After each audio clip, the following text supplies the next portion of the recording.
Nick speaking, and welcome to this video. Right on to the last section of piece of terrain for my terrain square circle.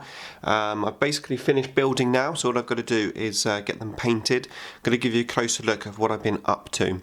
But first of all, just a quick shout to Inside Out Terrain's Facebook page. They are sponsors for this year's competition, giving away a fantastic second prize. So please go and check out the link in the description below. Give their Facebook page a like, I would really appreciate it. Okay, so yeah, let's have a closer look. So I've got these things here from TT Combat, these like little generator things. Now, when you first saw me build these, I actually left these top sections unglued to the top because I thought it'd be a lot easier to paint on the inside. But actually, I've now glued them in, and there's a reason for that. I've come up with a little design which I think will suit these quite nice, and I think they'll look pretty cool. So let me just show you that. So I'm just going to zoom out a bit. Okay, so you remember I had these little tubes from the very first video. Wasn't quite sure what to do with them. Well, it turns out that these tubes fit pretty much perfectly into there, which gives me that little hole and then gives me the ability to pop in one of those laser cut card crystals, and I think that looks really wicked, and I've done that with the other one as well. So I've done those, so that's pretty cool. Now I also had those two like what I was calling generators from that bubblegum piece that I managed to find in the bin. Yes, I did pick it up in the bin. So I wanted to work with those ones.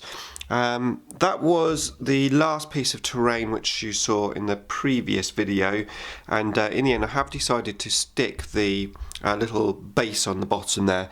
It gives it a bit more support, and I abandoned the idea of putting those two generators on the side. I just thought it looked too much like a rocket.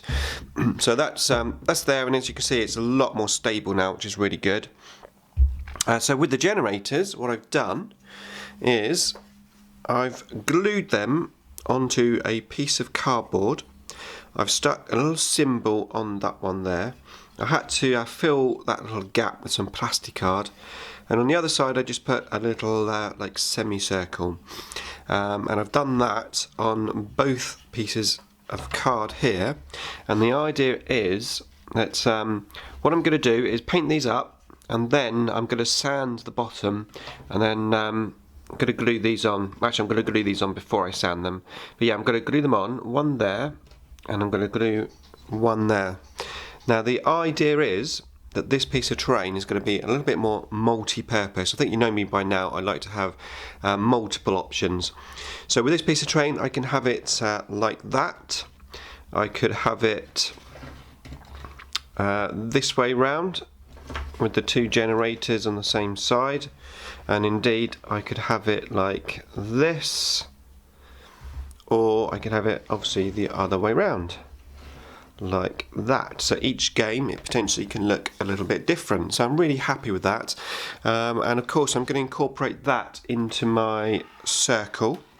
So this is my circle. Now those barricades are not glued on. I'm going to glue them on once they're painted. But yeah, these can go right in the middle. Now the only real way in the actual circuit itself, I feel, is to have them like this, because then it makes it quite central. If I go for the opposite way, for example, let's just turn this round. If I go like that, I don't think it looks central enough in there. So I think in the middle of the circle they've got to be placed like that.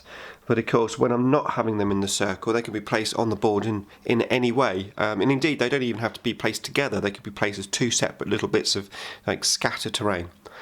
So the only drawback that I have really with this piece is I'm going to have sand on the bottom, just so that when it's not in this circle and it's in my board, it sort of matches my board. But I don't think it's going to be too much of an issue. I mean, when it's in there with a bit of sand on, it's just going to look like the sand is just like amalgamated in the middle of the circle. So that is my final section for this piece. So yeah, I've got that one there. Just got to go over them. Going freehand now because there's some big bits coming up. So I've got that one there. I have my circular tube section, which of course is going to have the crystal in the top and crystals going around the bottom. So that's that one. And then we've got the obelisk. It's pretty cool. And finally we have the pylon one. So that is my piece of terrain finished. Now I have to spray all these black. Obviously I'll take those crystals out, spray them all black, and then get painting them. So I'm really happy with my piece. Hopefully once it's painted up it's going to look really cool. I really hope that you like it too. Thanks for watching, of course, as always, and once I've got some paint on this little lot I will be back with another update.